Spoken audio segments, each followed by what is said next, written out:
I asked him to lecture not only because I think his work is strong and he has been a strong voice in Los Angeles, but also because I thought was an interesting person to hear from because of his relationship to objects and how you work with objects that are found, which I thought also might become useful for the miniatures, as these are the so-called toilet paper models, which maybe will not be the case, but the idea was that it could and help, hopefully, find the preciousness in the composition of those objects that are familiar and everydays. And he was the person that came to mind, in my opinion, to do that with the most successful way. So Andrew Kovacs is a Los Angeles-based architectural designer. Kovacs' work has been published widely, including A+U, Pit Jing, Project Pool, Perspective, Manifest, Metropolis, Clog, Domus, and the Real Review. And I'm sure that all the students know, because additionally, Kovacs is the creator and curator of Architectural Affinities, which is an Instagram website that is widely viewed and devoted to the collection and display of architectural B-sides. That's what he calls them. Kovacs Design Studio, Office Kovacs, works on projects at all scales, from books, exhibition, temporary installations, interiors, homes, speculative architectural proposal, and public architectural competitions. And the recent design work of Office Kovacs includes the colossal cacti at the Coachella Valley Arts and Music Festival, and an experimental camping pavilion in the Morongo Valley Desert. Today, he will talk to us how to make model unplugged in your home. And he will bring his work and probably more work as an example of that. And I will now text him to see where he's at. He's not here, huh? Okay, but let me text him. Facility man, he asked to be able to open a channel of communication with the CC students. And so we thought that usually Wednesday after the career lecture could be a good time for him to set up a few meetings so that you can talk directly to him about how to go about the shop facilities, how to access them, how to, you know, give him files, how to help with the construction of things. And so we thought that there should be a time where these questions might be answered or that communication could be open. And so we thought that Wednesday after the career lecture would be the right time to do that. So clearly we don't see this as a weekly thing, but a need-based conversation so that he reaches most people rather than having singular emails or mass emails that nobody reads. More of a conversation where you guys can ask the questions and he can answer those questions. So I just wanted to put this into the radar of most of you. Yeah, I mean, again, this is just to clarify, we're still in the mode that if you're out of town, you can use the facilities.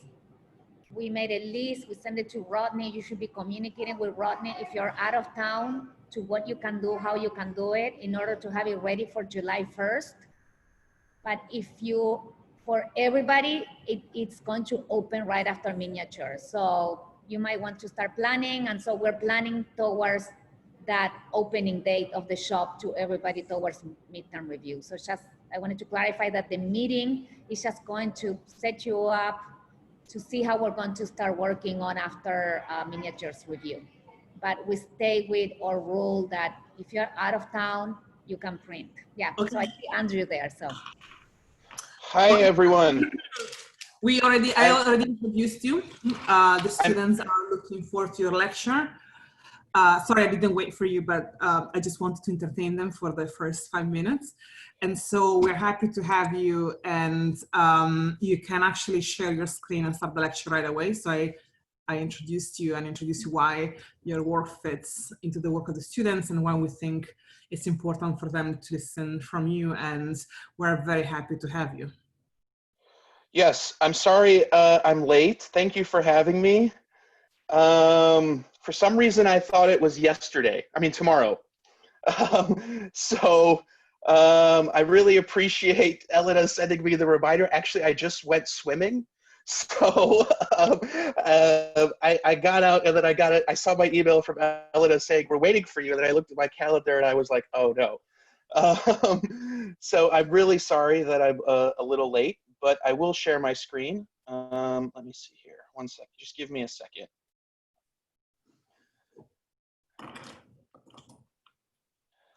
Okay. So here we go. Can everyone see it? Yes. Yeah? Mm-hmm. Okay. Black screen. Black screen right now, yeah. Black. So I'm sorry I'm a little late.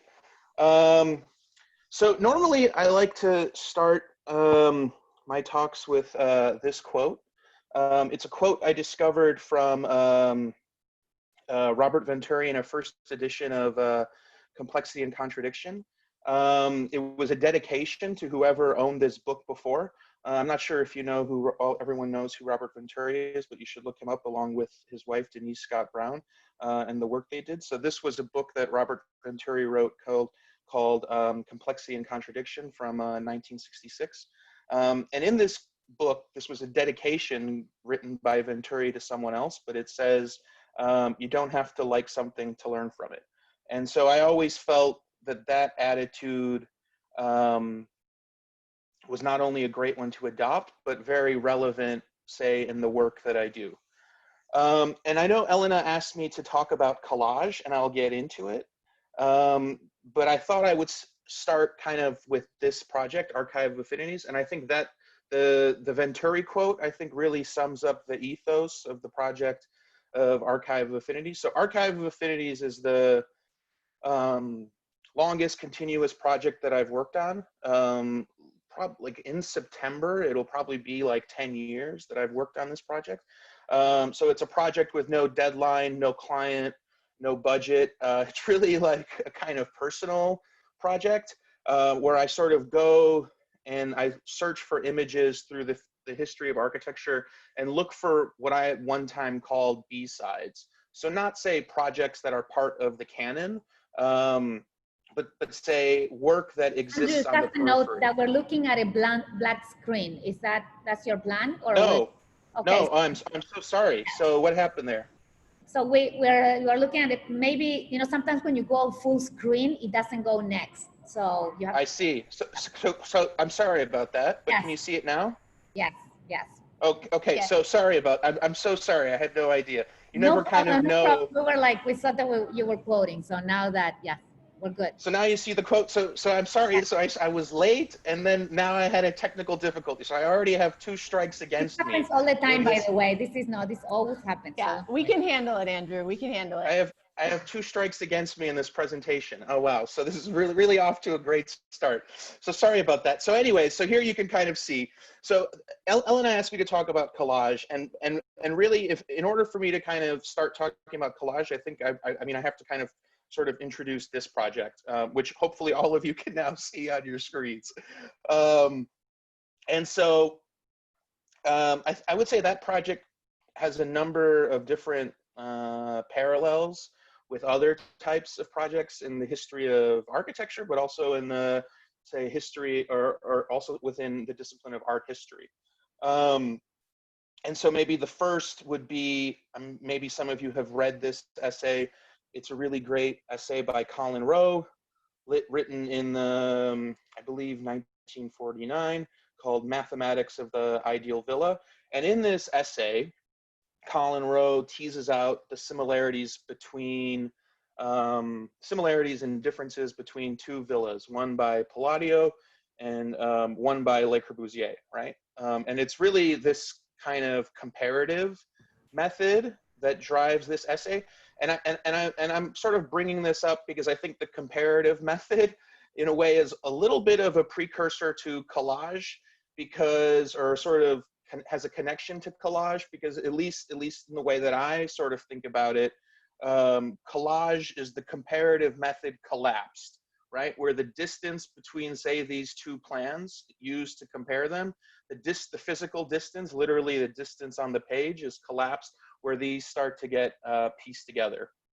Other parallels of this type of, say, image collection project might be this wonderful book, I think everyone should look at it if you have a chance, called City Metaphors by Oswald Matthias Ungers, published, I believe, in the 1980s, I think, and then recently republished.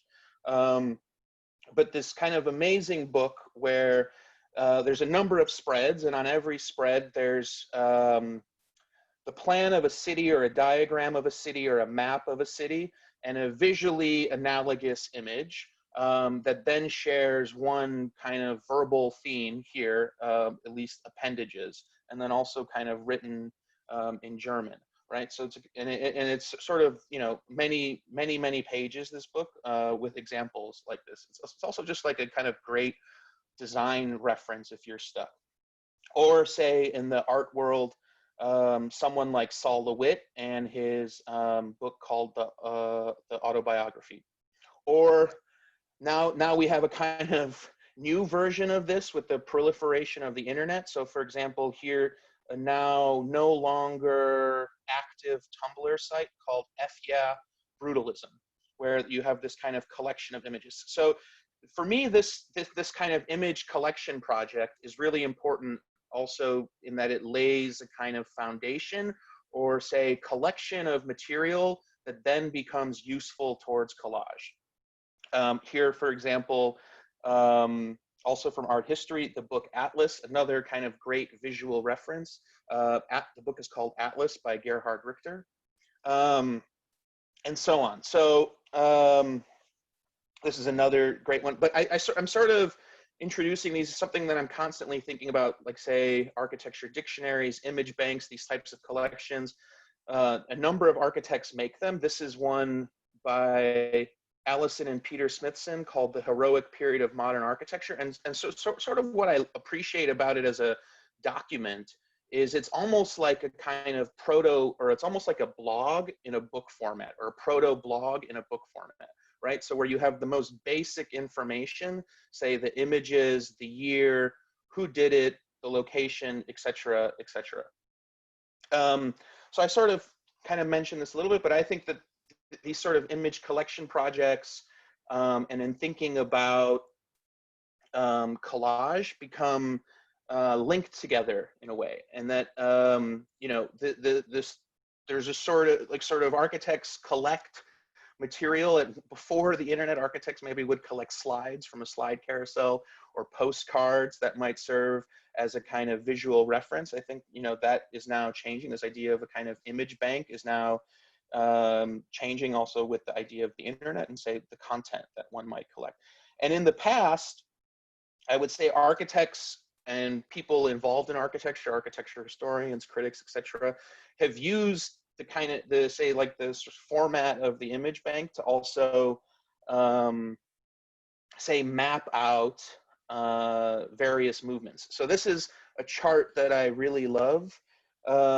It's from the American architecture historian and also designer Charles Jenks, who I think just recently passed away. But if you look at it here, so he makes this chart in 1972, and he tries to kind of predict the future of architecture, right? So in 1972, he imagines that we might have neo-fascist architecture, or biomorphic architecture, or service state anonymous architecture. I think even, and then he says here, like around 2000, some other major, some major invention in question marks. So what I sort of loved about these charts is that here, say like the collection of images, or the collection of say architectural movements or styles, or whatever, however you want to classify it, here was used to kind of somewhat project a kind of future. If you go look into the work of Charles Jenks, you'll realize he made a number of more charts. But after he made this chart, he no longer really tries to predict the future. He just maps the present.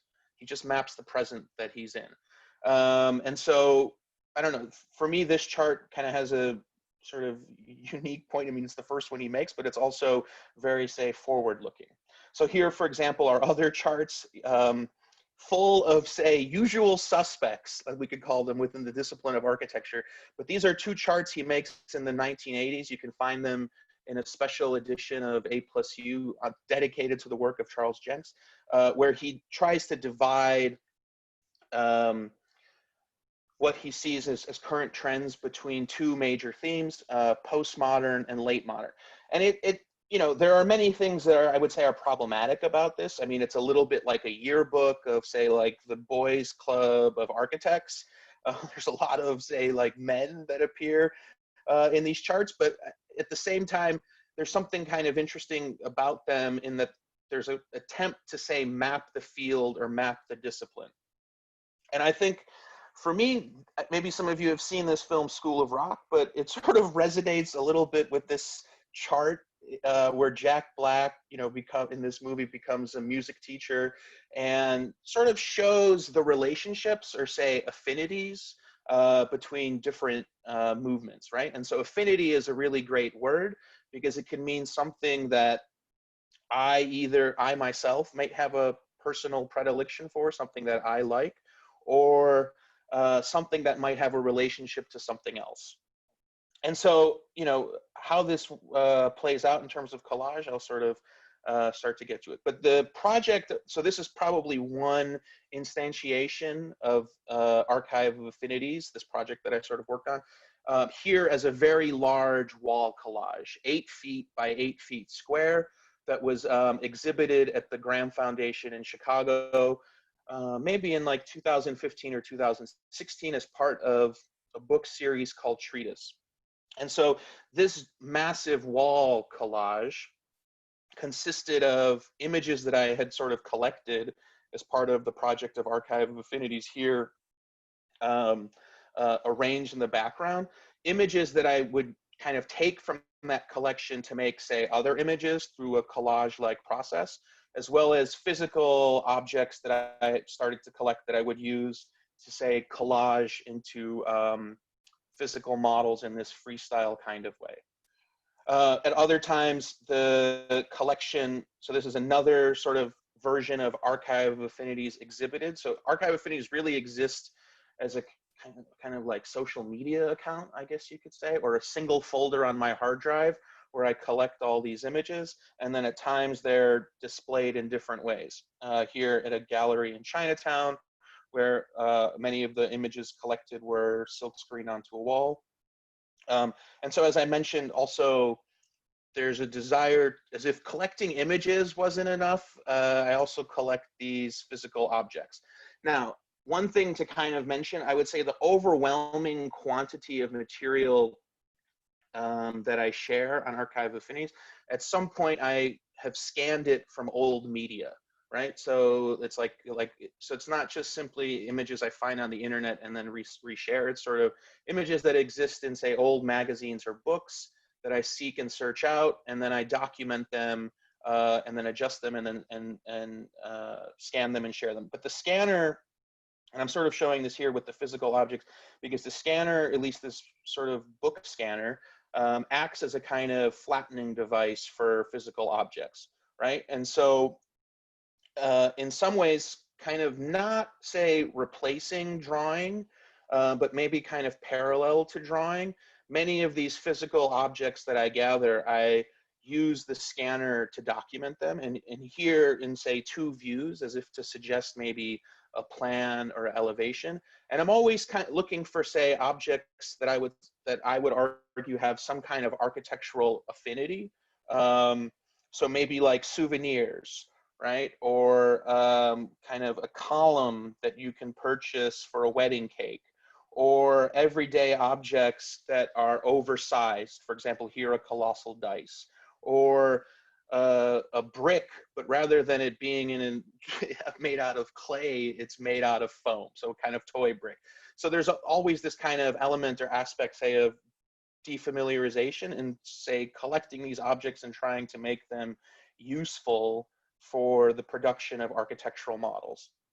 And so I know it seems maybe like and so it's also kind of imagining these as like buildings. So I know it might seem absurd to imagine a cow as a building, but believe it or not, an architect way back in the day did imagine cows as buildings. So you could look him up, the very eccentric, eclectic architect named Jean-Jacques Lecoux.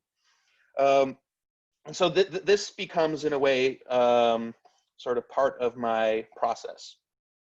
At the same time, many drawings are collected as well.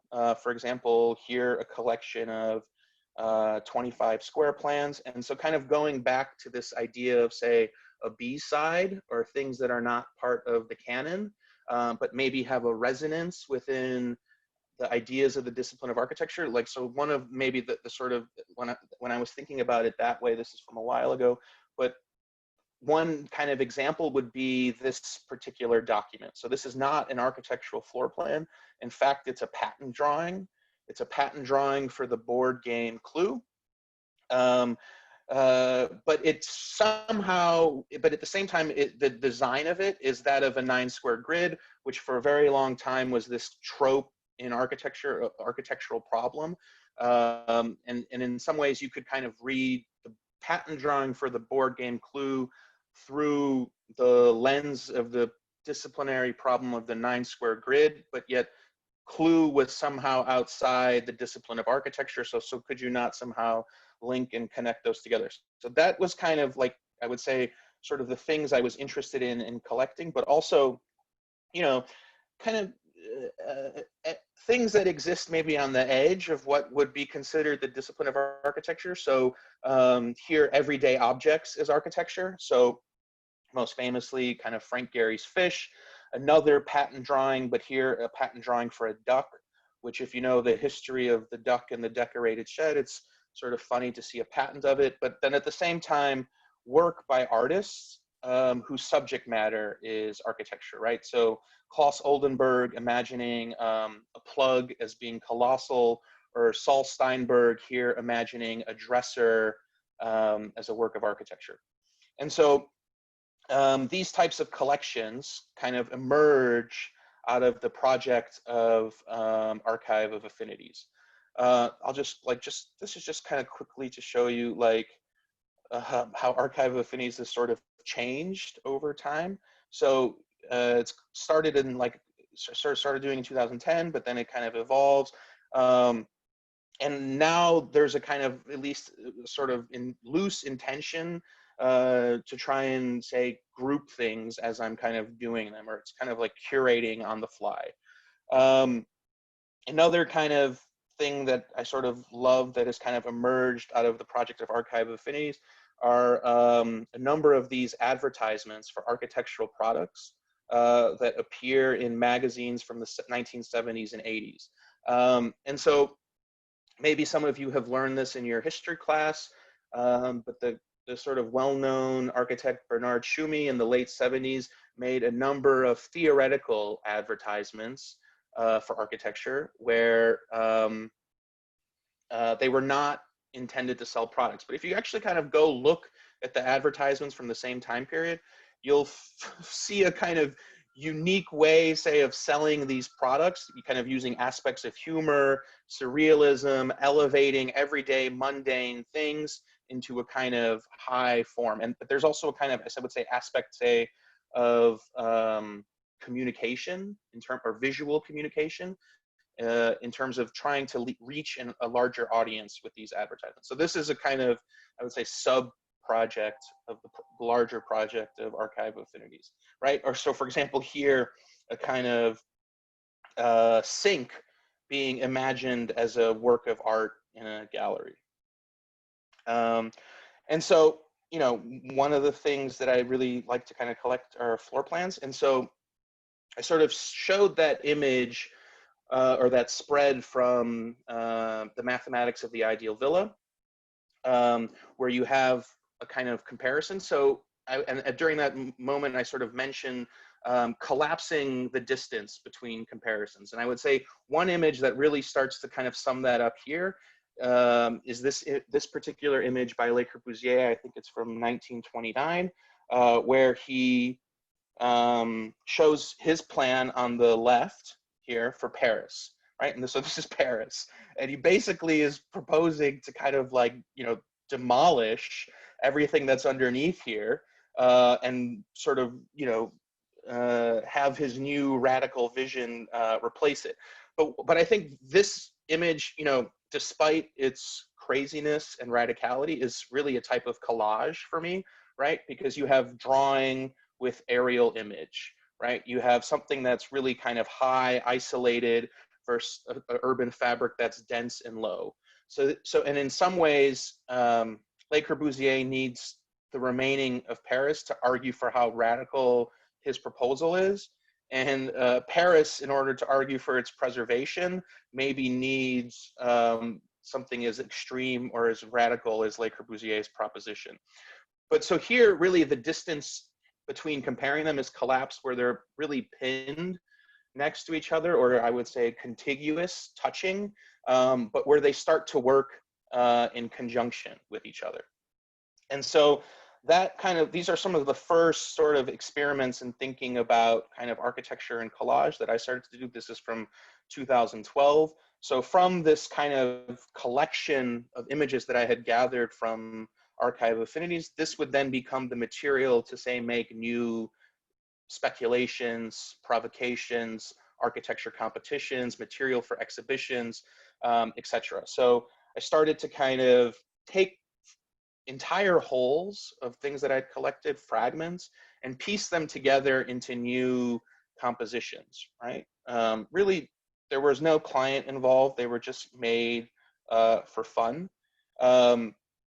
But this was, I'm showing this because this was a moment, at least for me, where the project of Archive Affinities started to switch from simply an image collection project and a project that I used to share images to one that became mobilized into a design project, right? Where design was happening, I would say, through a kind of collage process. And at the same time, that would happen in the collection of physical objects. So here, kind of number, for some reason, I collected all these columns or all these cubes. And then eventually those would start to become assembled into other types of speculations. For example, here, a kind of speculation of a stand to sell pears along the roadside, right? But they also became kind of a way to maybe study a project. So at some point, I think in maybe it must have been around 2016, I was asked to make a design proposal for a dog park, and this was the site, and kind of using these everyday found objects in this collage-like way, sort of came up with an initial concept of the project. The project never happened. The project eventually was further developed, although it never was realized. Here, this became the plan, so it was kind of conceived as this miniature master plan inside of a larger master plan that contained a number of different districts for dog-related functions. And so I'm not going to go through the whole project, but I'll show a little bit of it. So for example, here, like all the kind of pieces and elements in the project kind of were referenced or somehow resonated with material that I collected in the project of Archive Affinities, right? So there was this kind of house scraper for birds here that kind of came from sort of collecting these many different types of house scrapers. So another thing I sort of noticed in collecting, you know, I didn't kind of set out to find projects like this where a pitched roof house was elevated vertically, but sort of over time, I discovered I myself had a personal affinity for these types of projects.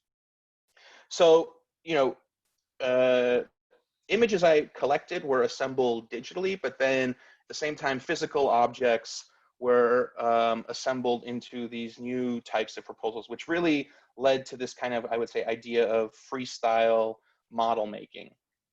And at the same time, I would document, and I still do for other projects, document the material that I would collect. So here, a number of different facades from, say, like train models documented on the book scanner, again, flattened. And then I would kind of make these sort of architectural speculations here, imagining a house as a bowling pin or other types of compositions.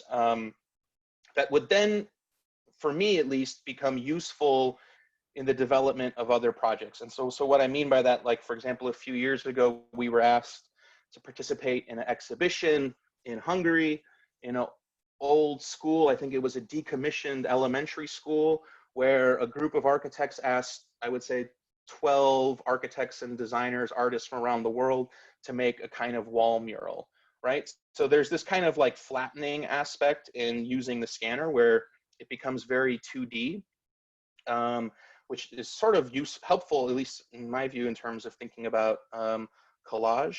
But that became a sort of way of thinking about how this method could be used for design projects. So in this project in Hungary, there was this kind of unadorned wall of a school. All the walls sort of looked like this. This was the one we were given.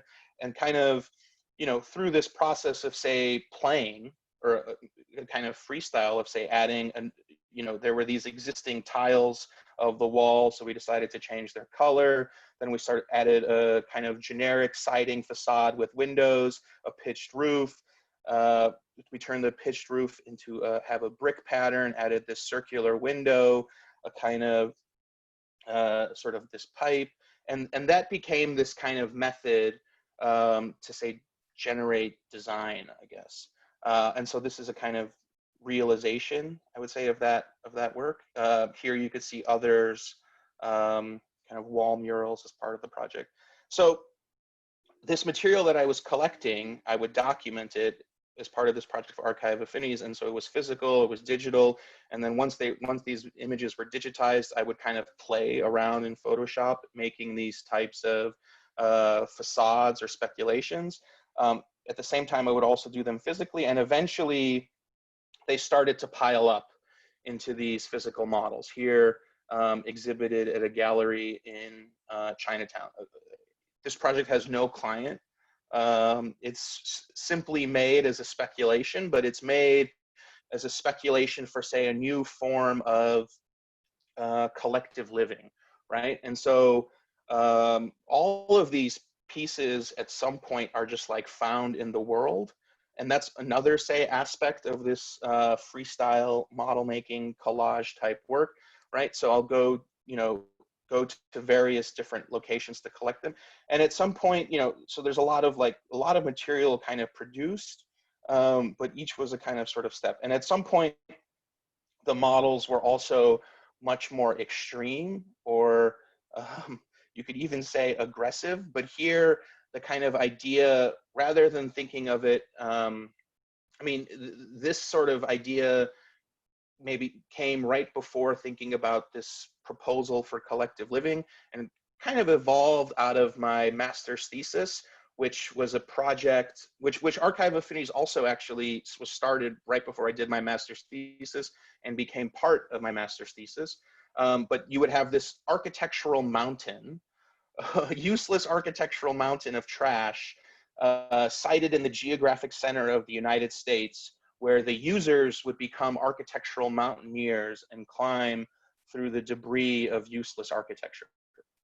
Over time, this started to get cleaned up here at the Chicago Architecture Biennial, a kind of other variation on this proposal for collective living. So really a kind of massive building complex where diversity, many different agendas would not only coexist, but, say, sit side by side, and even have to kind of work together in terms of like a sort of symbiotic relationship, much like that Le Corbusier image of Paris. And so I'll kind of present this project a little bit. So this was at the Chicago Architecture Biennial. One of the things we were asked to do was to reimagine a well-known interior. We were able to pick it. I picked this interior. It's in London. I'm not sure if any of you know it, but you should look it up. And if you ever are in London, you should visit it, because it's really a kind of overwhelming experience. So this is the Sir John Soane House at Lincoln Inn Fields. It's basically 3 houses that this architect, he was kind of like a sort of madman architect. He purchased these 3 houses and over time filled it with this collection. So if you go there, it's pretty overwhelming just in terms of the quantity of material. And so I was drawn to that, again, thinking about like architects and collecting, etc. And so, but our idea was not to keep Soane's collection. In fact, we sort of wanted to eliminate Soane's collection and update it with a collection for, say, the 21st century. Or another way you could think of it is, if Sir John Soane had lived forever, what would he also start, like what new things would he start to collect, right? So we kind of sort of, but wanted to kind of rethink that a bit. But, you know, this was the site we were given, which was basically this plinth. And we realized we couldn't make the Soane section to scale appropriately to the site. So we said, okay, we're gonna make one of these collective living models. And they said, okay, how are you gonna do it? And we said, we're gonna freestyle it. And they said, what do you mean? And we said, like in sports, here is the definition states: performance or routine featuring relatively free, unrestricted movement intended to demonstrate an individual's special skill or style. And they said, okay. So then we got to work collecting material. This was the team that made the project, here arranged by height, small, medium, and large. And we went around various sources to collect material that could be useful for this model. So this was at a thrift store. We went to a 99-cent store, but we were looking for material that had a resonance with architecture, right? So the duck and the decorated shed. So we would find kind of ducks, pyramids used to make sandcastles, leaning towers used to make sandcastles. We went to high-end paper stores. I'm not sure if any of you know the artist Thomas Demond, but Thomas Demond apparently buys his paper from this high-end paper store for his art projects. But we would buy the scraps of paper, which all were under a footprint of 8.5 by 11. But the proprietor of this store would sell the scraps for like 10 cents, 15 cents, and 25 cents of high-end paper. We would also visit street markets, here one by MacArthur Park. And this guide eventually was produced of 10 locations of where you could go purchase material that would be useful in terms of freestyle model making, right? So that was a kind of other aspect of things, that there isn't just one source where you can gather material. There's, say, many different sources to gather material, and then many different strategies to, say, alter that material in the process of assembling it. And then in the process of assembling it, this is kind of what the studio space looks like. It's pretty messy, I would say. You know, it's a kind of workshop. Like, everything that we collect needs to be cleaned. You know, sometimes we find things on the street, so we clean it all. A lot of things are painted, but then there's this also kind of, say, layering of the objects with other material.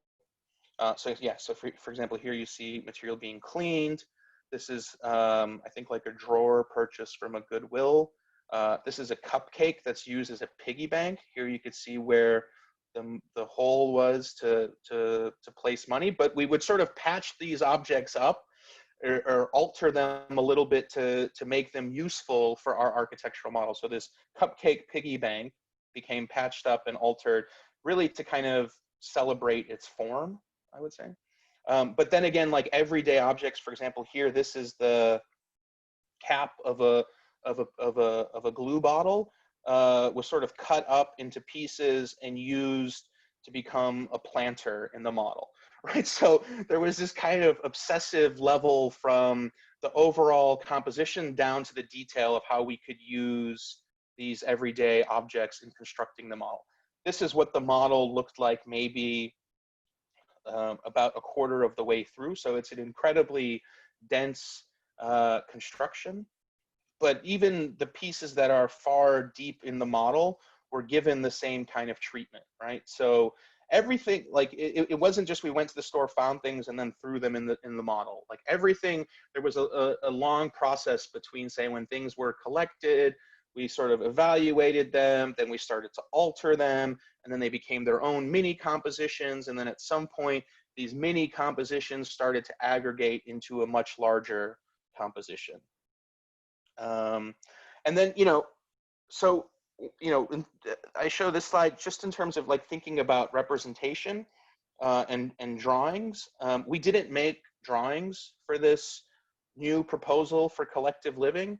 So it then became a kind of problem of like, how do we document this work, right? Like, how do we document this model in a way other than just photographs of the model, right? So there, the same scanner, this book scanner that was useful, that is very useful in the project of Archive of Affinities, became useful in documenting here the rubbish or the trash of the construction process of the model. And I think at the same time also produces these images here that I think are quite compelling, this kind of useless galaxy of architectural dust, right? And so many piles of rubble were dumped on the scanner as a way to create a form of documentation or representation of the project that was not simply just photographs or images of the model or just drawings of that model. And this became a kind of another sort of obsessive quality just in terms of thinking about like archiving, where many different facades that we used in the process of constructing this model were documented. Many different types of textures of paper that we had collected from the paper store were documented. Here, the offcuts of paper were documented. Here, they were just arranged by color, some of the facades. And so this is a kind of like ongoing project, but this is here kind of the result of the final model. Some zoom ins.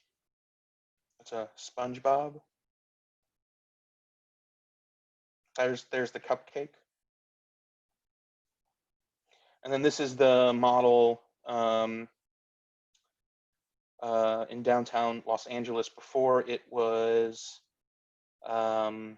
driven to Chicago. So this was also kind of part of the project. The model was basically made up of thousands of pieces, right? All collected over time. Here, this was the kind of informal Los Angeles opening of the model, just right on the street. And so I was totally terrified that if this model was going to be shipped, it would just fall apart. So I insisted that I drive it to Chicago from Los Angeles. And so we had to kind of spec out then what car we could rent in order to fit the model. And the model actually made it there totally fine. After the biennial, the model was shipped to Tokyo and is in disarray. It's in pieces in Tokyo somewhere right now. So I think this biennial was what, in I think 2017. So at that time, the success, at least one way to think of the success of an architectural project at a biennial, could be measured by how often it appeared on Instagram, right? So these are not images that I took, but rather images others have taken of the model and then shared on Instagram. So that became this other kind of aspect of collecting the way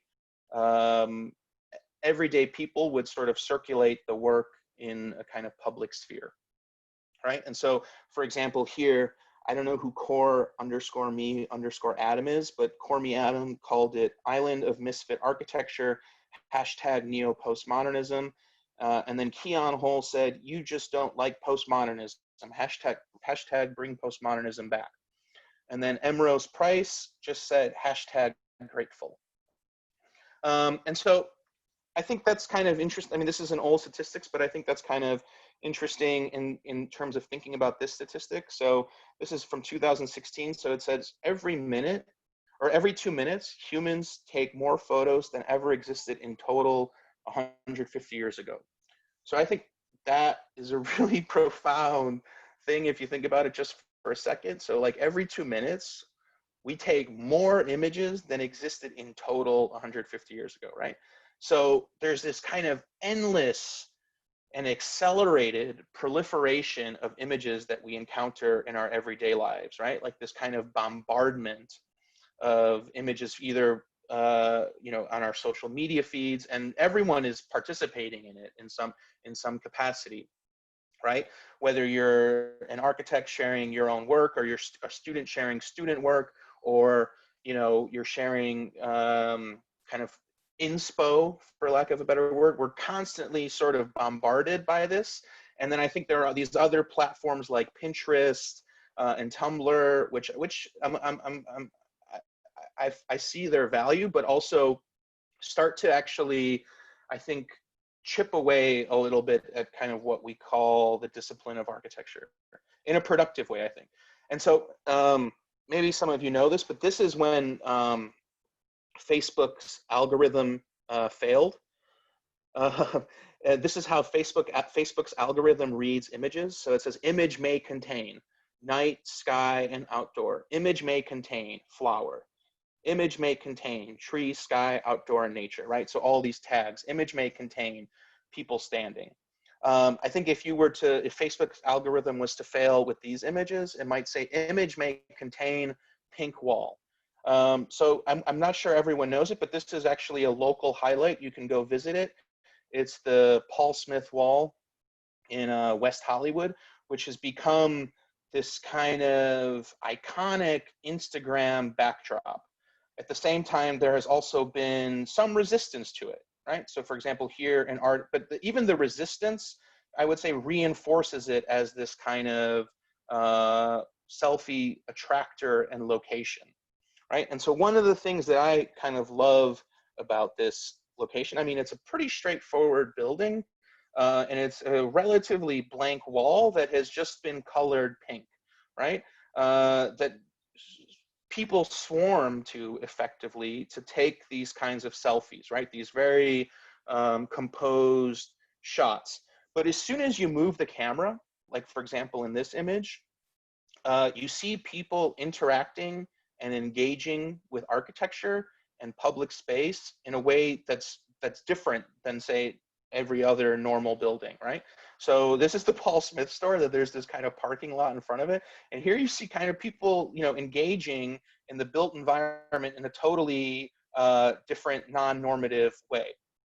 And, you know, just to kind of sort of, you know, show you that I'm kind of rigorous about this, this is the design of a pink wall store for Calvin Klein by Louis Barragan from 1982. So Louis Barragan didn't design this store, but he designed another store that never happened. And this I kind of discovered only in doing, say, the project of Archive Affinities, right? So I would have never kind of come across this Louis Barragan pink wall Calvin Klein store that was never realized. But somehow this project, I think, and this project, they not only have a resonance, but I think, at least to me, demonstrates there's a kind of place for this within the discipline of architecture. So that leads me to this next project that I'll just kind of quickly go through, Coachella. Maybe some of you know it. One of the most successful music festivals in the world, located here in California. This past year it was canceled due to the coronavirus, but in 2019 it was not canceled, and I had the great honor and privilege of being able to participate and do an art installation. So this is kind of what it normally looks like. Coachella normally looks like. It's a polo field. It's a giant fairgrounds in the middle of the desert. And, you know, of course, the selfie is very prevalent if you go to Coachella, right? Like if you go to Coachella and you don't take a selfie, you probably didn't go, right? So, but in some sense, it becomes a magical experience for hundreds of thousands of people that they share instantly with millions through various social media platforms. So this was kind of our initial proposal. We wanted to create a gathering space for people that would really be in a kind of shaded area. So we really create a kind of shade structure that would act as a gathering space, right? Because Coachella's in the desert, it can get really hot, et cetera, et cetera. So we wanted to make something that was kind of functional or useful, even though it was only for, say, 2 weekends. So these were some of the initial studies in terms of making physical models. Kind of pretty straightforward scheme, just of a number of different walls that supported this one pink roof. and they sort of liked it, but they were really drawn to this profile, right? So while making this model, one of the walls had a profile of a cacti. And so they really kind of went for that. And that became the driving force of the design at that point. But here again, we were using this kind of freestyle model process, really of just playing and brainstorming while model making to kind of come up with ideas, right? Because we didn't kind of know, we didn't know what we wanted to propose, but we just would start making stuff and sort of have a conversation about them with us internally. And by us, I mean, say me and the people that are helping me, and then a conversation with the folks over at Coachella, right? So this was actually I'm not showing you the very first model we made, but they hated it. They hated it, and I thought it wasn't gonna happen. And I said, can we please try again? Can we please try again? They said, sure. So we tried this one, and then they were like, we like this cacti shape. And so we kind of went from there. And so we sort of then kind of really sort of tried to run with this cacti form or cacti shape, which I think when once stylized, becomes very architectonic. And so here, this was an earlier model. Obviously, this version didn't happen, but this was another sort of freestyle model that we made of this, I would call it like a cacti jungle gym, right? Where we used the elements that I sort of collect to make this proposal. And you can kind of see here, like, you know, there's bits of paper from the paper store. These are fish tank decorations, right? Like some of these facades come from train model collections. This is just from like the plexiglass store. This is from Home Depot. This is like a toy, right? So there was really like this kind of mix or collection of stuff that we use in a way to design. This was too extreme for them, also just in terms of like thinking about safety. So we started to tone it down in terms of like actually making it into something plausible. So here it was, say, 3 cacti that all shared a similar green tone, and then this kind of white splatter. And then, of course, thinking about, say, references of the cacti in popular culture. So this is, maybe some of you know it, I'm not sure. This is a claymation from the show Gumby, right?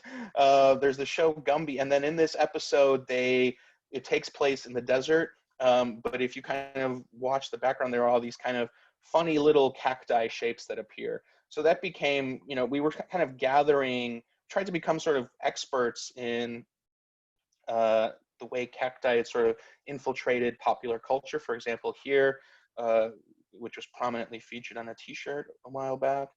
But also kind of, you know, I discovered these sort of old postcards here, a kind of proto-selfie, right? Or a selfie before selfies. Here, people taking selfies with cacti, of just giant cacti in Arizona, and here, people gathered to take a photograph with it, right? Or, I mean, there's something kind of, to me, strange and surreal about these images of these sort of, say, old-timey cars, and like, I mean, they must be wearing like winter coats and they're in the desert, right? Like, it just seems like really uncomfortable to be there.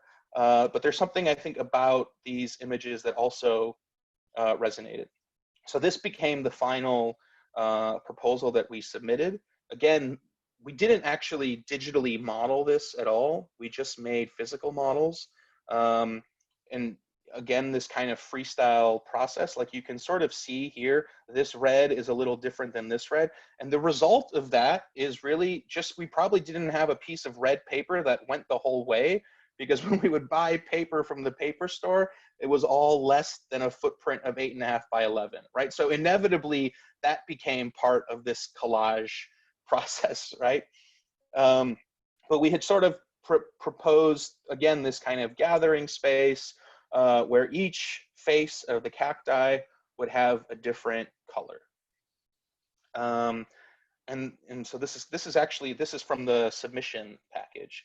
So we didn't digitally model any of this, but again, it was about, say, physically making things as we were making, and discussing them as we were making them, and then using those objects to document them through, say, images here, to make the presentation.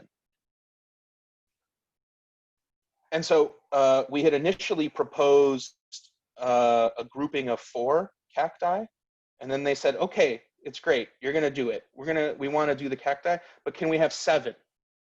Which is kind of one of the most amazing things I think you could ever hear as an architect, because most of the time it's like, can you do less, less, less? This time they came back and they said, can we have 3 more? And it was like, absolutely, you can have 3 more. And so here you can kind of see, these are the 4 big ones. And these were made out of wood, basically wood boxes that were stacked and then anchored to a telephone pole that was anchored in the ground. And then the 3 small ones were made out of steel with the idea that they would become permanent afterwards, which is still in discussion. And then so this is kind of what the project looked like. So it really became, so it really meant to be this kind of gathering space. These are photos by Ewan Bond the morning before the festival. And then so, but really we kind of wanted to create this sort of gathering space, hence these plinths, which people could sit on, hang out on, lounge, listen to music, people watch, meet people, etc. And our kind of installation was located somewhat in the center of the overall fairgrounds. So I don't know, you know, some of you may have been to Coachella, some of you may not. This was the first time I had ever gone to Coachella, but it is very much like an adult Disney World and highly organized and logistical, right? So it was kind of, we were kind of given this sort of really prime spot where it became a kind of sort of meeting point for people at the festival. And then one of the other things it did, so throughout the day, the stems of these cacti would cast shadows, and people would kind of use those shadows to sort of hang out throughout the space. And then kind of playing up this idea, say, of collecting found objects and using the found object in actual, say, design. Here, the use of road reflectors. So what you see on the median of a highway as you're going really fast became useful for us in translating, say, the spines of the cacti, right? And they became this other sort of gridded element to give the cacti another layer. And so most of them were white in this kind of gridded formation, but then every now and then, because you can buy road reflectors in different colors, we switched out every now and then with a brighter complementary color. So what kind of ended up happening though, is that Coachella, like our installation became like this selfie mosh pit for some reason. Like tens of thousands of people started to take these selfies and kind of share them on the internet, right? And so in a weird way, that became another kind of aspect of the project in terms of collecting this work. But for example, you know, this gentleman of the account of Mice and Menswear took a picture, but again, as soon as you like move the camera, like you see people engaging with architecture in a very different way that they normally would, right? And so it was kind of fun to just be in this selfie mosh pit and sort of watch the different ways people might engage with the built environment. So one of the things, you know, after kind of doing the project, I realized, oh, I can go purchase an image of my own design on Getty Images for 475 euros if I want the large version, right? The small version DPI is a little cheaper, but thankfully through this kind of like selfie mosh pit, all these people that I had no idea who they are took images and shared their experience on social media, which then became sort of useful for me in terms of collecting the material. But so in some ways, the reason I'm kind of showing this is because the sort of process of, say, collecting images to then using those images or objects in a design process here helped generate a design that then became a backdrop from which people took many images and recirculated that on the internet, right? So like, and then again, like here, our design was copied. So I didn't know about this show until someone told me this, but maybe some of you know it. It's this popular culture show called The Masked Singer, where celebrities apparently get dressed up in costumes and sing songs. And our design for this particular episode was in the background, although we were not consulted. And so here you can see the plinths were pretty janky. I mean, this was just like really kind of stage design. Also, you could see that the arms of their cacti didn't, they all went past the stem of the cacti, but the stem of our cacti always was taller than the arms. And you can see here, they also mimicked the grid of the road reflectors, but rather than using road reflectors, they just painted them on. So I don't really watch this show, but a friend of mine sent it to me and said, I hope you had something to do with this. And I said, oh, no, I don't know anything about this. And then I contacted them, and they said, they settled with me. So they just gave me some money, basically. So it was actually kind of really nice, because I sort of, I owe my friend a really nice dinner for showing me, or for watching this show. So I guess the last project I'll show, which is also in the desert, it was a project that actually happened literally about a year ago. This is what the site looked like when we got there. This was done with a group called Space Saloon, a really interesting design build group. You should look them up.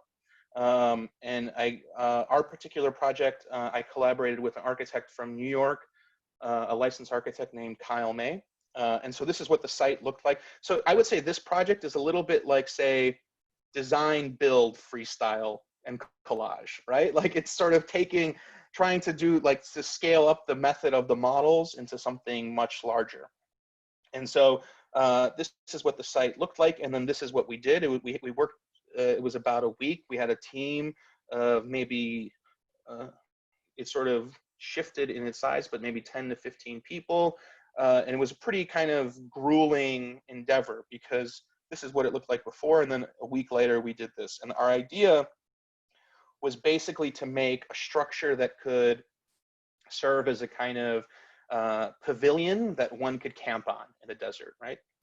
So, but really we made this kind of villa for camping. And we created a number of these different platforms that you could set up a kind of camp. And the pink here are yoga mats, just ordered from Amazon Prime. And again, there was this kind of aspect of model making to study the project here, kind of thinking.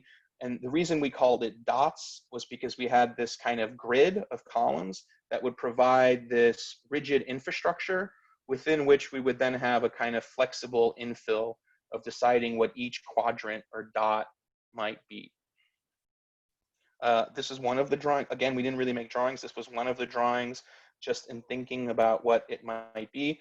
This is really like as a team, as a group, on site. This was kind of how we figured out the plan. So this I think actually became the drawing that became the final plan of the pavilion. And then, you know, the owner of the site happened to also have this junkyard. So we went to this junkyard also as a group and collected a number of objects and material that we would use for the infill of the site. Yeah, here's the plan. There was like these two big bushes that we didn't move at all. And then so this became the project. And so we had a kind of loose idea, say, of this rigid framework or infrastructure of these columns. Some things we ordered in advance that we knew we would collage as part of the project, and some things we found as we were doing it. So there was this kind of mix between elements that we were collaging. And so this was, I mean, there was really kind of no real way to enter it or not enter it. You could have entered it sort of anyway, but here one of the platforms ramped down as a kind of way to help you come up. This was a swing as part of the project.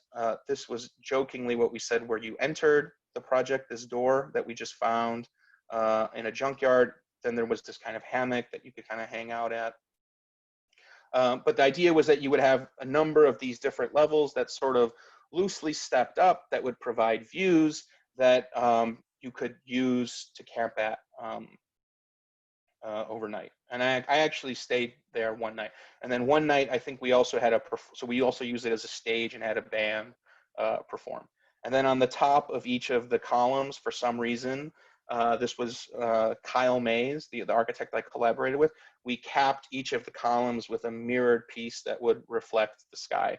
Although most of the time you would never see that piece of mirror. So here were kind of other elements gathered from the junkyard that we sort of painted and altered and used as kind of infill within this rigid infrastructure. Here's one of the bushes that we sort of worked around in terms of the framing. And then these are the, say, four views of the project. This is kind of it in the landscape. Okay, so yeah, so I would say, like, just in terms of thinking about collage, there's this kind of collection process that's part of it, either as, say, kind of image collection or artifact collection. So I use this project of archive affinities really as a way to collect material, but also to collect artifacts. So here, also then the use of the scanner, or the role of the scanner, becomes important in terms of thinking about how the scanner at least also becomes a kind of useful design tool for me. So there's kind of the collection of images, the collection of artifacts that then lead through this, say, collage process, a kind of, say, image production, which I then, whether for one reason or not, I then usually share on the internet, as well as, say, artifact production. Sometimes these models are made for competition, sometimes, as I showed you, made for fun, sometimes as study models. In this particular case, this model was made to be shown in Milan as part of an exhibition. But here we made the model in a Makita drill case because we knew we had to ship it, right? So the drill case itself became part of the overall object, and actually allowed for safe shipping of these models, because you can imagine that after kind of experience of making these models, oftentimes once a model is finished, it instantly enters its deterioration process, right? Like as soon as a model is done, it already starts to like decompose in a way. So the drill case here was not only important in referencing the content of the exhibition, which I won't get into right now, but became useful as a way to ship itself. But at the same time, these kind of the production of artifacts are, say, used in making architectural competition, or used in, say, developing designs for architectural competitions. Here, one that we didn't win. But here, the scanner became useful in this particular project also as a way of creating documentation or representation of what we were proposing. And then kind of the ambition sort of became to take these small little follies, I would call them. So folly, it's like a useless work of architecture that we were making just from pieces that we collected, and start to make them one-to-one. And so that became a kind of aspect of, say, architectural production, where collage was happening at a one-to-one scale, at least, but still remaining in a kind of gallery environment. And then here, a kind of other version of trying to make these small little models that we were developing into actual one-to-one proposals. Here's a proposal, here's a realized project for turning an Airstream trailer into a mobile store, where again, the collection of found objects became useful as an apparatus upon which you could hang bathing suits, which is what they were selling here. And then that has also kind of translated into other types of, say, interior projects, where maybe the extremeness of collage, or, say, bright colors, isn't always coming through. But for example, in this particular project, the collage aspect, I would say, came through in the doorstops. So these are just, this was an interior renovation of a home in Los Angeles. And here, the home already had these existing doorstops. And so what we did was we just went and purchased, here you can kind of see it, it's a little faint, but these rubber black doorstops from Lowe's, and just began to collage over them. So we used the existing form of a doorstop, right? And then that's what that is here. And then we just kind of collaged many different types of textures that we had in the office, or that I had collected over time, as ways to kind of turn these doorsteps into maybe something more totemic. So sorry I was late. I hope that was kind of interesting. Thank you. Thank you, Andy. It was great. I would like to thank you for this exhaustive lecture, and also invite the students if they would like to ask a question. I'm sure there are some. And meanwhile, while they think about it, I will just read to you a question that Jackie asked. One question I wanted to ask was about authorship in relationship to when you mentioned that your model ended up in shambles in Tokyo. What were your instructions to put it back together, or were there any? I'm thinking of instructions and certificates of ownership by artist Lim Lambie.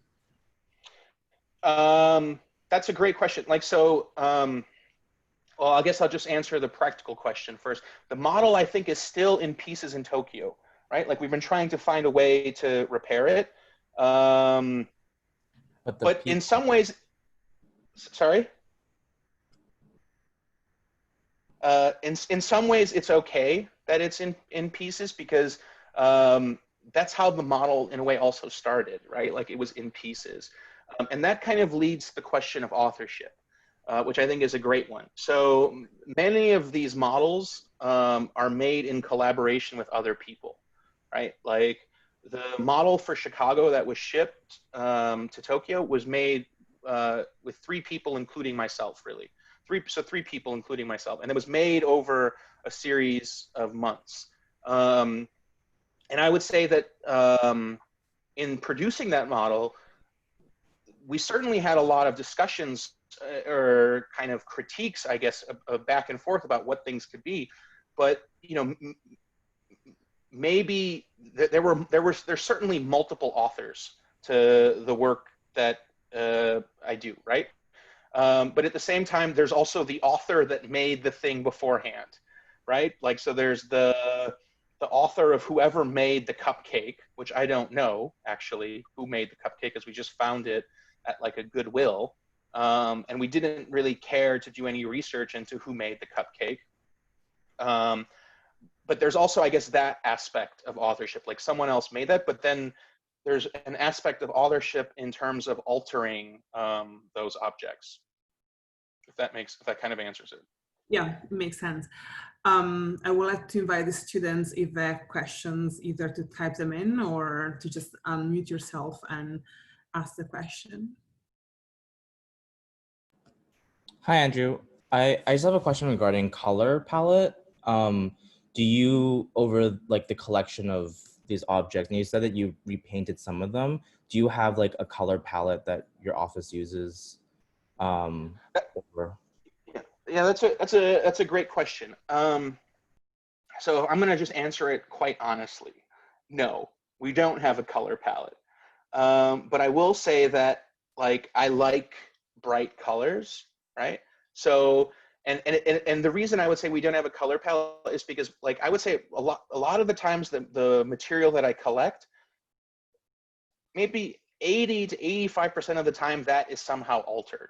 But there's like a 20 to 15% chance that we somehow keep an aspect of something that we might find, right? And usually that might be an appealing quality of its color, right? Or its texture, or its form, right? Like, usually, like, in terms of collecting objects, like the form, the shape will kind of stay the same unless we start adding other pieces to it, but the color is something that we can start to alter.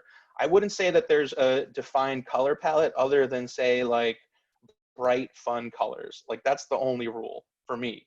I think other people might be a little more rigorous in terms of really being strict about a palette. I would say, you know, I think it depends on each particular project, and there are different types of tricks, like sort of graphic tricks you can do with color, right? Like color blocking something, or desaturating things to kind of make it read as one thing. But, like, what I'm after in terms of the models, the physical models, are many colors, not just one color, not a single, even though in the past I've made models with just a single color, right? So I think you know, in some of the models, I'm trying to get like a flickering between like an overarching density of quantity of stuff, right? Between like a more zoomed in reading of articulate, or where you can articulate each individual piece, right? So I think color plays a role in that aspect, but there isn't a very, like, I don't have a set color palette, I would say. I mean, I know that I like, in terms, like, I know the paint colors that I buy, like, from the store, you know, so like I know that, but like, so maybe like there's like an indirect palette, but not like a really, like, and the reason I say is because I'm pretty sure other offices, architects, designers, artists might have a much more rigorous process than I do in terms of thinking about color.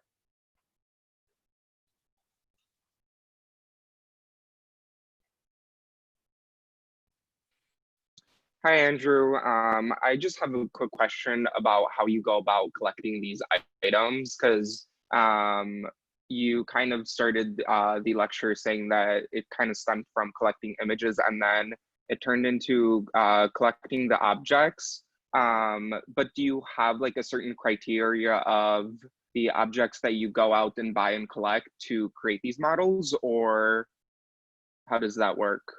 Yeah, that's a great question.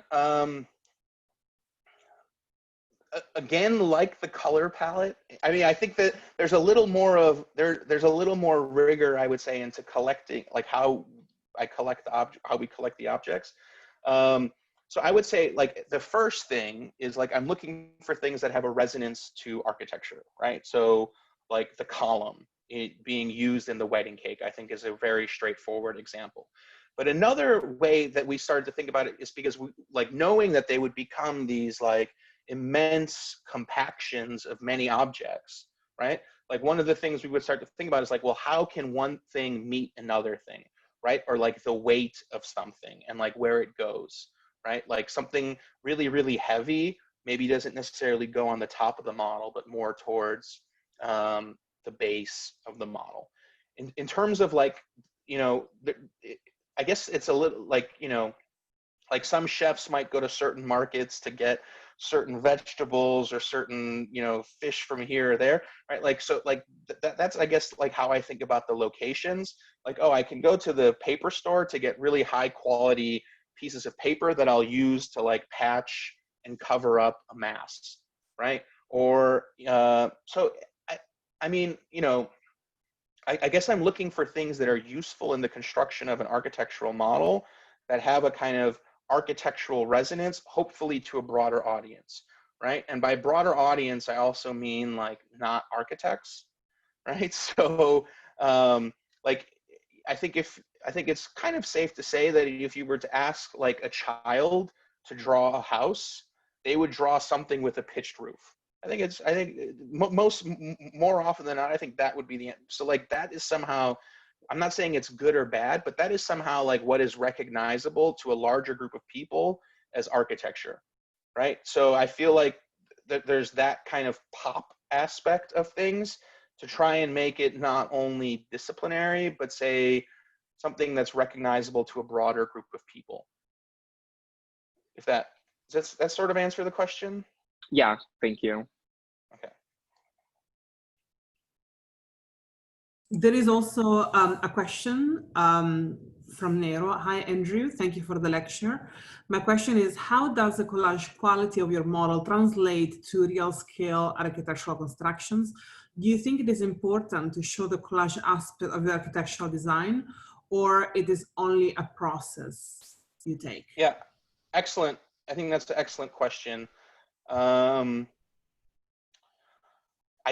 mean, I guess like one way I would answer it is by saying, you know, as projects get bigger, right, like, or become realer, or like a, you know, like real work of architecture, more people are involved, right? So in some sense, like, they're the model, that when it's at the scale of the model, there's much more freedom, right? If that makes any sense. I think as like for example, in the interior renovation, there's a client there, right? Like, that's like, so it couldn't be too weird, right? Like it had to kind of be straightforward. So like, you know, I didn't show it here in this presentation, but like one of the, say, collage aspects there is a handrail, which is really a number of cables that are made from airplane cable, right? So it's not a typical railing. I wish I had the image to show you, but I don't have it right here.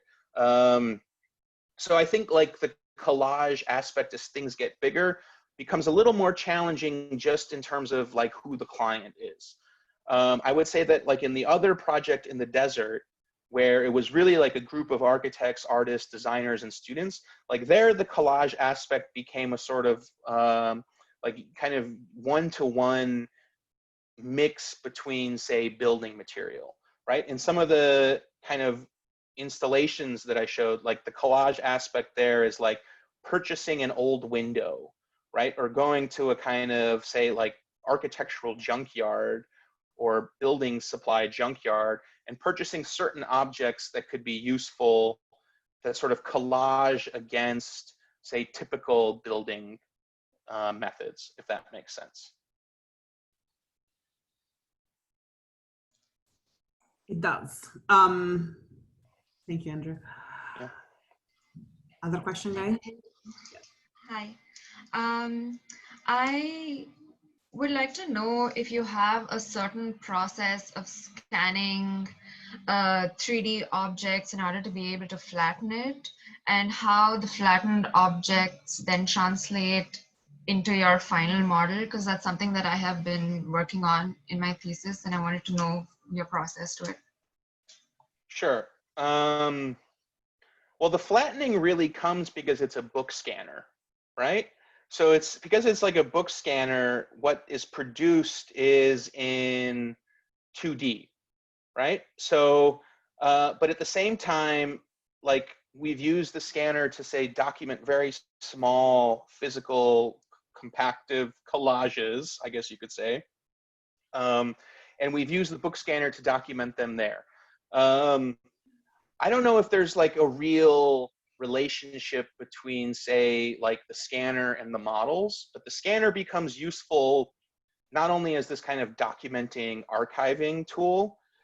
For example, like, I mean, here's one way to think of it. Like for now, for example, one project I'm working on now, which every week switches from being like it's either going to happen or it's not going to happen because of the pandemic, which is kind of frustrating. I mean, it's an art project, but the idea, like, so last week it was not going to happen. Now it might happen. So, but anyways, this is a project that I'm working on that absolutely uses the scanner, right? So one of the things that's kind of great about, like, I mean, the scanner, I just bought it like just to scan books, but then I started using it to scan physical objects, right? Which is not necessarily its role. But one of the great things about the scanner, and like, you know, is you can change the resolution, right? So like you can, if you scan a quarter at a really high resolution, the image of the quarter is bigger than the quarter itself, right? And so and there are medical devices that go up to like 8,000 DPI, but the problem is they have like really small beds, right? So like the one thing I'm trying to do now, and you've probably seen this, like especially in like European cities where there's a building under construction and they erect a scaffold scrim, and the scrim has the image of the building on it. You've probably seen this, right? So what I'm trying to do now is to take this material that I've collected, so like to take basically a toy facade, scan it at such a high resolution that it becomes one-to-one, basically, right? So to basically scale, to basically use that idea of, say, the high resolution where the image of the quarter is bigger than the quarter itself, well, can you not then scale up like the plastic brick to be one-to-one or close to one-to-one brick size, right? So that's a kind of new sort of thing that I'm trying to do, where like I'm sort of trying to push the archiving aspect of the scanner really as a kind of design tool. But really, I mean, for me, the scanner has always just been this kind of, for lack of a better word, like dumb object that, you know, I just used to like scan images from books, but then like I sort of started to scan pieces of models, as well. And it kind of has opened up a little bit, opened up some avenues of other, say, usefulness towards design. Does that kind of answer it? Thank you. We also have a question from Yash. I have a question regarding the quality of aesthetic across the work. I mean, is there a law/rule that involves in display of found objects, apart from the weight and physics that builds a series of work from your practice seem to have a cohesive language? Is it an accident or just a conscious decision made in the process of archiving? Yeah, great question. I think that I think there are loose rules. They're not like so definitive, right? So like I don't think I could give you. I mean, I could like if I were to say give you a set of rules and then like, you know, you would go make the model on your own. I think you would make it something like the way I guess I like to think about rules is to set up rules or really I would call them guidelines that allow for freedom of design, right? So I think like there are certain aspects of things that like we know we want it to be. Like we know we want it to be dense. We know we want it to have like a lot of quantity. We know we want it to be really colorful. We know want it to appear kind of random looking, right? So I would say like those are, I would say like goals or benchmarks we try to reach in the process, but there isn't a sort of set of rules that we start out with to make something. In other projects, I have made sort of some loose rules to help me make the work, but rules aren't such a overwhelming aspect to it. There's a kind of, there's a sort of element of freedom or chance that also I like to keep as part of the overall process. So, but at the same time, I wouldn't say it's an accident. Right? I would say everything is very intentional, deliberate. There are decisions that are also not just practical of like how, like in terms of what you reference of like the weight or the physics or that this thing has to like stand up. But yeah, I don't know. Like there aren't, and I guess like I mean I think I see the importance of that question, and rules are important, but I would say it's more loose and kind of just like the guiding principle are like, you know, I mean, at the end of the day, it's kind of like, does it look good? You know? Certainly. So it's 2:31. So I think we are getting to the end of the lecture and the end of the questions, unless there is a last one that we can squeeze in. Can I ask one really quick, Elena? Go for it. Thank you, Andrew. Thank you for sharing the work. I'm just wondering, since you said yourself there's like a very intense sense of collectiveness in the work, whether that is the models of cohabitation or the Coachella Valley installation being always photographed with a lot of people, or even the figures you use occupying the models. And this is a terribly stereotypical question, but have you rethought about this sense of collectiveness under the current circumstances in the pandemic context? Like, can you ever imagine your work renouncing that sense of aggregation and that sense of collectiveness? Could you reduce the collective to the individual pieces that you use? Yeah, that's a great question. Like, so all the work I showed is obviously like pre-COVID. You know, I've certainly been thinking a lot about what all of that, all of like, you know, now you're seeing like all sorts of new design regulations of like 6 feet or the plastic perspex in like restaurants or in stores. I mean, I guess my answer is more of like my own intuition at this point. I'm all like, I think people do have a desire to be collective, right? Or to be, and I think like sort of what I'm sort of imagining in some of those more extreme models is like a collectivity also of like different people's aesthetic agendas, not just a single aesthetic agenda, which is also where that becomes important, not only in, say, working with other people, but that's also where kind of collecting really helps too, because I'm kind of collecting many, many different things, and then I'm altering some of them in some kind of way, right? So I guess like the vision there is like, you know, I guess it's like a counter vision to like one of Suburbia, which I would say is the exact like Suburbia in a way, like the model of Suburbia somehow preempts like the design guidelines of COVID, right? Like everyone's in their own isolated box as like a kind of family. All the boxes feel or look kind of banal and are all the same, right? So I guess I think it's a quite like something that I don't have an answer to at this current moment, but I think I will still keep pushing for a kind of collectivity. Now that collectivity might be 6 feet apart for a while, or for maybe in perpetuity, I don't know, right? But I think there can still be a sense of collectivity despite having to be 6 feet apart.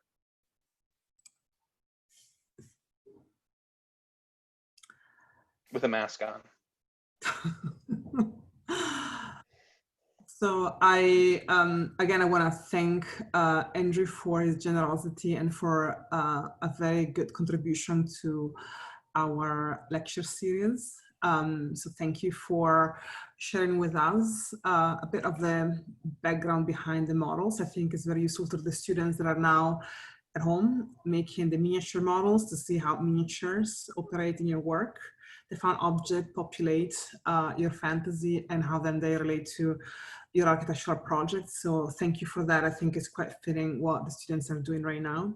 So that you know, Andrew, I explained it to the students. Basically, this lecture series is about formats, and I try to invite, I think, people that could talk about the formats of making a thesis or a project in this specific pandemics, and how format is becoming actually critical today. And I think you have brought critical and intellectual contribution explaining how those models can fit a much larger spectrum of architectural processes and you've done a great job explaining this to the students so they understand the lineage of the work and the implication that it had, disciplinary implication. So thank you all for your time. I know that tonight we have a movie at 6, and I'm sure all of you have your meeting with your instructors. So sorry again for going a bit longer. I'm sorry I was late. Thanks for having me. No, I'm so sorry. no, don't worry. Actually, you know, this lecture with Zoom are quite great because students are quite engaged and ask questions. And I think there is a weird intimacy with the screen that allows them to think, pay attention, and be really present. So thank you for being with us. Thanks for having me. I really appreciate it. Thank you. Okay. Bye, everyone.